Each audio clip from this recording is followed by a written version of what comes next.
أعوذ بالله من الشيطان الرجيم. بسم الله الرحمن الرحيم.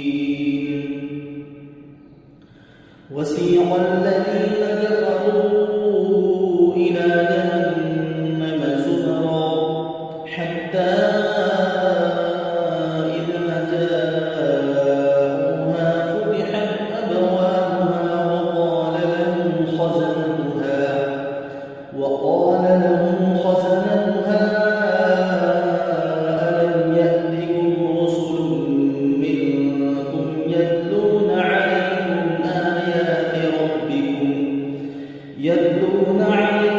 آيات ربكم وينذرونكم لقاء يومكم هذا.